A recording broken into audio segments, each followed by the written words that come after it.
Hi everyone. आज हम यहाँ पर जो हमारे लेफ्ट आउट क्वेश्चंस रह गए थे एग्रीकल्चर के, वो हम कवर करने वाले हैं। ये एग्रीकल्चर के इकोनॉमी पर्सपेक्टिव से क्वेश्चंस हैं, लास्ट 10 ईयर्स के, 9 ईयर्स के एक्चुअली, 2020 से लेके 2012 तक। तो हम स्टार्ट करने वाले हैं वही क्वेश्चंस, और होप करता हूँ आपको पिछली वीडियो पसंद आई होगी। तो और एक्चुअली इस वीडियो में थोड़ा सा एक इशू है पीपीटी में कि इसमें टाइमर नहीं है, तो आप या तो वीडियो पॉज करके गैस करिएगा, मैं एक फ्लो के साथ आपको समझाता जाऊंगा चीज़ें, फिर आपके पास इसकी पीडीएफ रहेगी तो आप रिवीजन के लिए कभी भी यूज़ कर सकते हैं। तो मैं स्टार्ट करने वाला हूँ और आप पॉज कर दीजिएगा जैसे एक बार क्वेश्चन हो जाए, और अपना गैस करने के बाद फिर आप आंसर देखिए, फिर देखिएगा एक्सप्लेनेशन। चलिए स्टार्ट करते हैं।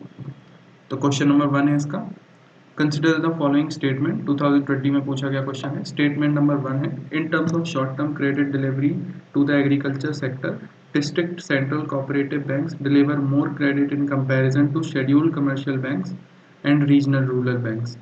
Statement 2, one of the most important functions of district central cooperative banks is to provide funds to the primary agriculture societies. आपके ऑप्शंस हैं A 1 only, B 2 only, C both 1 and 2, D neither it neither not 2। तो चलिए इसका answer देखते हैं।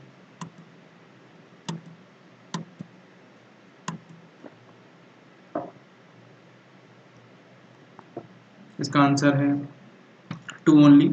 One of the most important functions of DCCBs is to provide funds to primary agriculture credit society banks. इसका explanation भी देख लेते हैं।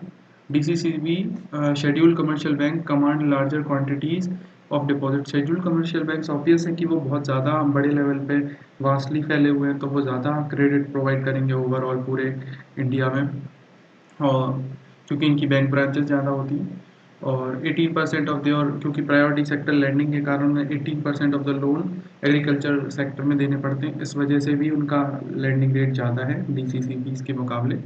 और पहले ये भी जान लेते हैं कि what is DCCB. A district cooperative central bank is a cooperative bank operating at the district level in various parts of India. It was established to provide banking and rural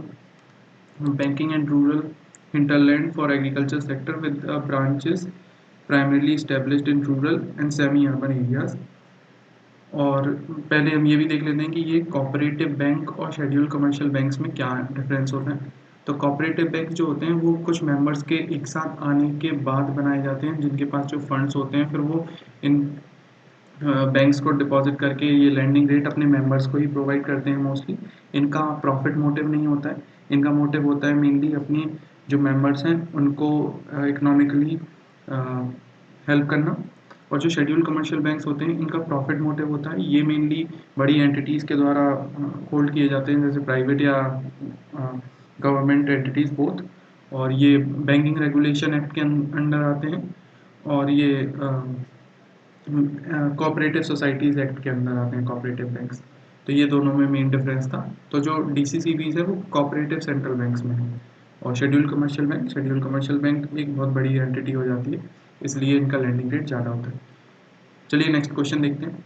next question है, in case of all serial pulses In case of all cereal pulses and oilseeds, the procurement at the minimum support price यानी MSP is unlimited in the state UT of India. And statement 2, in the case of cereal and pulses, the MSP is fixed in any state UTs at a level which market price will never rise.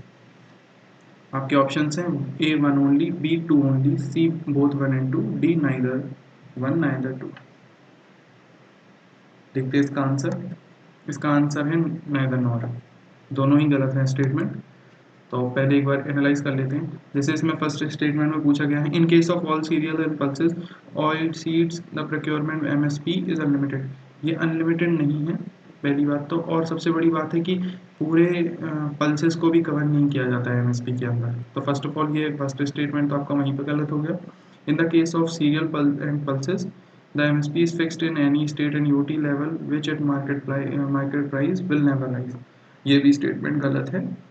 क्योंकि market factors of supply and demand may create scenario where market price of a cereal pulses may rise higher than MSP. क्योंकि ये normal चीज़ है, अगर demand उसकी ज़्यादा है और production उसका इस बार अच्छा नहीं हुआ है रेनी सीजन के कारण या किसी भी फैक्टर के चलते, तो अपने आप ही उसकी एमएसपी से भी ज़्यादा प्राइस बढ़ जाएगी मार्केट में, ये ऑब्वियस है। तो ये सेकंड स्टेटमेंट भी गलत है। थोड़ा सा एमएसपी के बारे में भी जान लेते हैं। जो ये एमएसपी डिसाइड करती है उस बॉडी का नाम है commission for agriculture cost and prices. recommends MSP for 22 mandated crops and fair and remunerative price की जाती है शुगर केन के लिए, सिर्फ शुगर केन के लिए। CACP is an attached office, ministry of agriculture and farmers welfare के under आता है।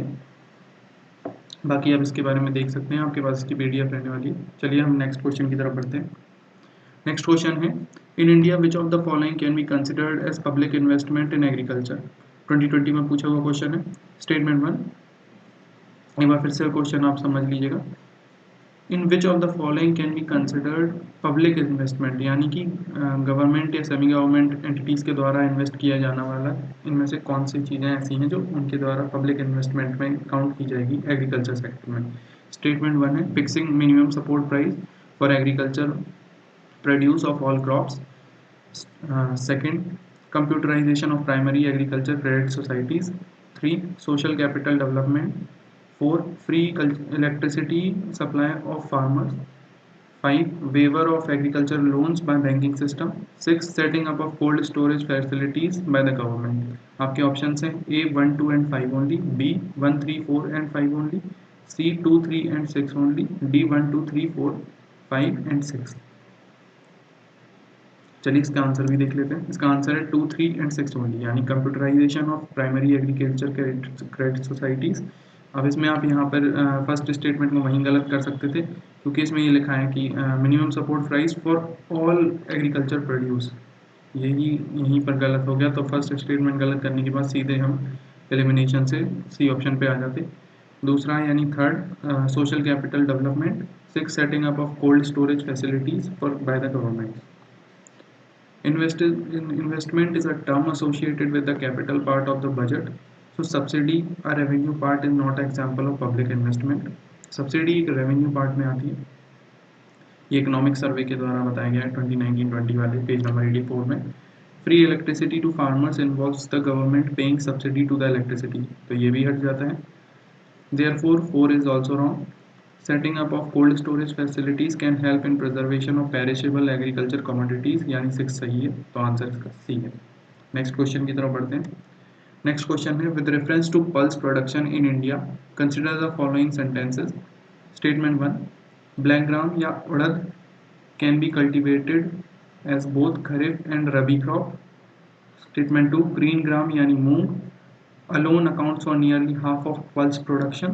Third statement, in the last 3 decades, while the production of Kharif pulses has increased, the production of Rabi pulses has decreased.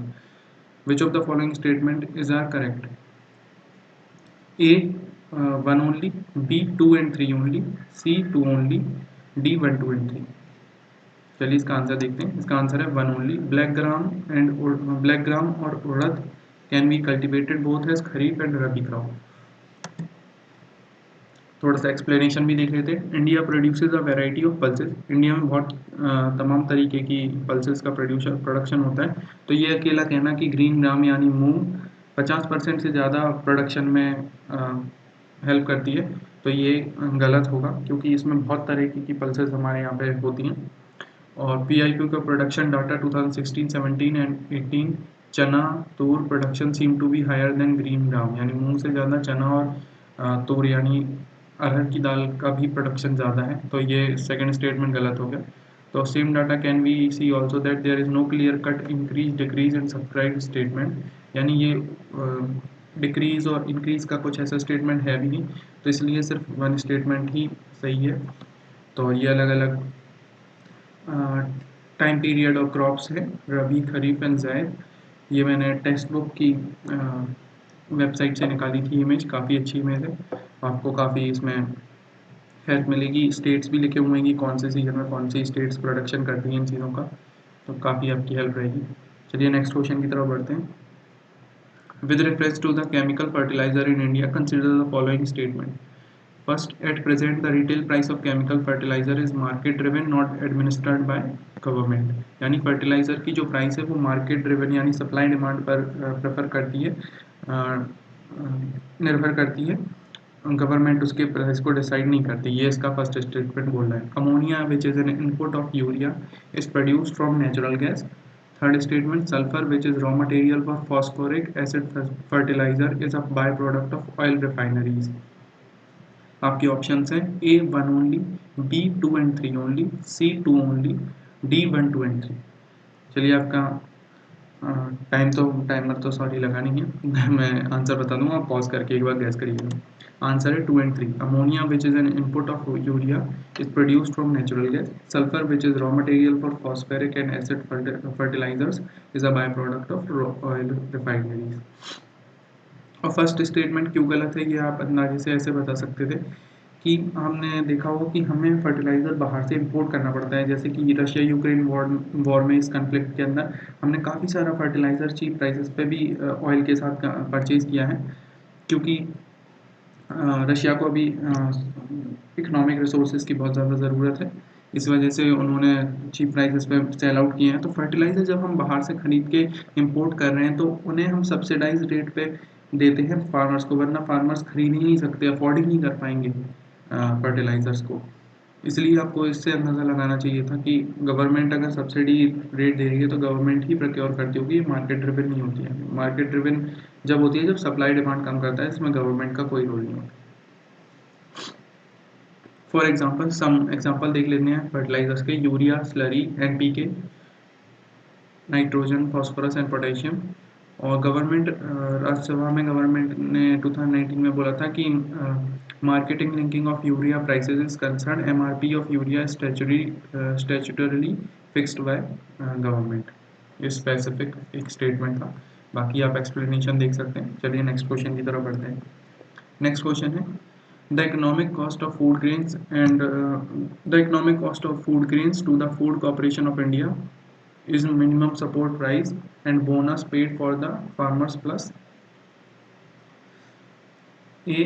transportation cost only, interest cost only, C. procurement incidentals and distribution cost, procurement incidentals and charges for godowns. देखते हैं इसका answer. इसका answer है procurement incidentals and distribution cost. Page number 117 economic survey में ये चीज़ define करी गई है. Economic cost of food grain consist of 3 components. Hold cost of grains यानी जो खरीदा हुआ गेहूँ या चना है, जो भी है ग्रेन्स है, which is weight MSP of the stock of food grains available to Food Corporation of India. Procurement incidentals, cost of distribution यानी कि जो लोगों तक पब्लिक डिस्ट्रीब्यूशन सिस्टम के द्वारा ये चीज़ें पहुँचाई जाती हैं उनका भी एक कॉस्ट जोड़ा जाता है, तब जाके पूरी कॉस्ट निकाली जाती है. Next question is, consider the following statement. According to Indian Patents Act, a biological process to create a seed can be patented in India. Statement 2. In India, there is no intellectual property appellate court. 3. Plant varieties are not eligible to the patented in India. आपके options हैं A 1 and 3 only, B 2 and 3 only, C 3 only, D 1 2 and 3. Answer है इसका 3 only. National intellectual property right policy 2016 में copyright office and its statutory body and intellectual property appellate board from human resource development ministry to commerce ministry में transfer करी गई थी.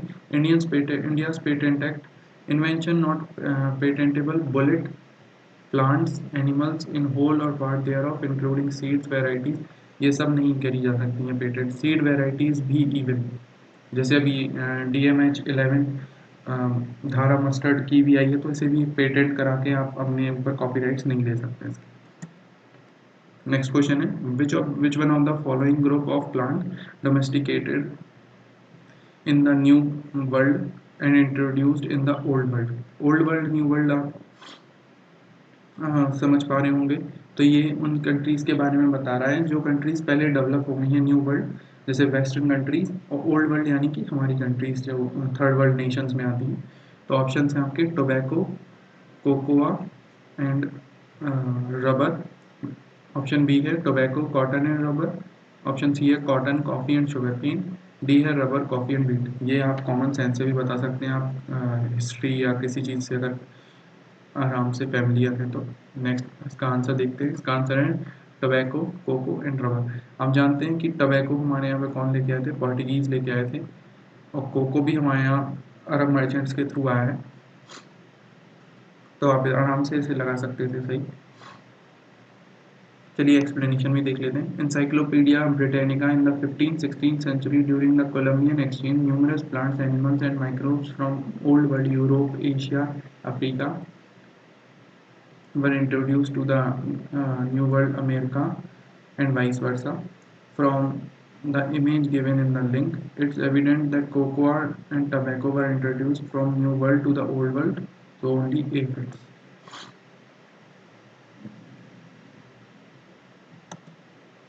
आपके next question है। First statement है the standard mark of bureau of Indian standard is mandatory for automotive tyre and tubes. और statement B है Agmark is the quality certification issued by the food and agriculture organisation. आपके options हैं A 1 only, B 2 only, C both 1 and 2, D neither 1 neither 2। Answer इसका 1 only. Agmark India का ही एक certification है, ना कि एफएओ का। और ब्यूरो ऑफ इंडियन स्टैंडर्ड्स को मैंडेटरी है ऑटोमेटिव टायर्स एंड ट्यूब्स पे अपना मार्क देना। नेक्स्ट क्वेश्चन है which of the following has have occurred in India after liberalization of economic policies 1991-2017 में पूछा गया क्वेश्चन है। स्टेटमेंट 1 है share of agriculture in GDP increased enormously. GDP agriculture की कारण जो एग्रीकल्चर का हिस्सा है जीडीपी में वो बहुत ज़्यादा बढ़ गया था एलपीजी रिफॉर्म्स के बाद। स्टेटमेंट 2 है share of India's exports in world trade increase. Statement 3 है foreign direct investment inflows increase. Statement 4 है India's foreign exchange reserve increased enormously. आपके ऑप्शन हैं A 1 and 4 only, B 2 3 and 4, C 2 and 3 only, D 1 2 3 and 4। आपके answers हैं 2 3 and 4। Share of agriculture increase enormously, ये तो आप आराम से कॉमन सेंस से भी गलत लगा सकते थे। और जो एफडीआई फ्लो है वो इंक्रीज हुआ था, ये कॉमन सेंस से हो सकता था। और ये इनॉर्मसली आपकी एक्सचेंज रिजर्व बढ़ गए थे, क्योंकि एलपीजी रिफॉर्म्स लाने का कारण ही एक्सचेंज रिजर्व्स हमारे बिल्कुल डिप्लीट हो गए थे, उसी वजह से हमने एलपीजी रिफॉर्म्स लाए थे। चलिए आगे बढ़ते हैं। नेक्स्ट क्वेश्चन है विद रेफरेंस टू द प्रधानमंत्री फसल बीमा योजना कंसिडर द फॉलोइंग स्टेटमेंट। 2016 में पूछा गया। स्टेटमेंट 1 है under this scheme farmers will have to pay uniform premium of 2% for any crop they cultivate in any season of the year. Statement 2 है this scheme covers post harvest losses arising out of the cyclones and unseasonal rains। आपके options हैं 1 only, B 2 only, C both 1 and 2 only, D neither 1 not 2। आपका answer है 2 only. क्योंकि क्योंकि आप इसमें ये आराम से देख सकते हैं कि यूनिफॉर्म नहीं है, ये हर स्टेट का अपने हिसाब से प्रीमियम डिसाइड करना होता है और हर फसल के दौरान ऐसा चेंज होता है। तो प्रधानमंत्री Fasal Bima Yojana will also seek to address the long standing demand of farmers to provide farm level assessment localized calamities including hailstorm, unseasonal rains, landslide and inundation, post harvest losses include also। तो second statement सही है। और farmers will have to pay uniform premium of 2% for all kharif crops. जो 2% का uniform premium है वो सिर्फ खरीफ crops के लिए है, 1.5% फॉर ऑल रबी क्रॉप्स। इस वजह से नेक्स्ट क्वेश्चन की तरफ बढ़ते हैं। Why does the government of India promote use of Neem coated urea in agriculture. आपके स्टेटमेंट 1 है release of neem oil in the soil increases nitrogen fixation by the soil microorganisms। Statement B है neem coating slows down the rate of dissolution of urea in the soil। C nitrous oxide which is greenhouse gas is not at all released in the atmosphere by the crop fields। और D statement है it is combination of weedicide and a fertilizer for particular crop। Answer देखते हैं इसका। Answer है neem coating slows down the rate of dissolution of urea in the soil. Spraying urea slows down release of nitrogen by about 10 to 15%. Spraying urea with neem oil also slows the release of nitrogen by the 10 to 15%. और सबसे बड़ी बात है कि जो urea है वो काफ़ी जगह पे ब्लैक मार्केटिंग हो रही थी और गलत तरीके से यूज़ हो रहा था। जैसे कई लोग डेयरी प्रोडक्ट्स में भी उसे यूज़ कर रहे थे क्योंकि उसका कलर वाइट होता था, पर अगर नीम कोटेड यूरिया होगा तो आप डेयरी प्रोडक्ट्स में यूज़ करोगे तो वो अपना कलर ग्रीन छोड़ देगा, जिस वजह से आप उसके संग नहीं कर सकते हो टेम्परिंग। इस वजह से नीम कोटेड यूरिया का काफ़ी बेनिफिशियल था इस टाइम। नेक्स्ट क्वेश्चन है, which on the following is are the disadvantage of practicing drip irrigation? Reduction in weed, reduction in soil salinity, reduction in soil erosion. आपके ऑप्शन है 1 and 2 only, B 3 only, C 1 and 3 only, D none of the above. चलिए देखते हैं इसका answer. Answer है 1 and 3, reduction in weed production और reduction in soil erosion. Tamil Nadu की agriculture university के द्वारा बताए गए हैं एडवांटेज ऑफ ड्रिप इरिगेशन।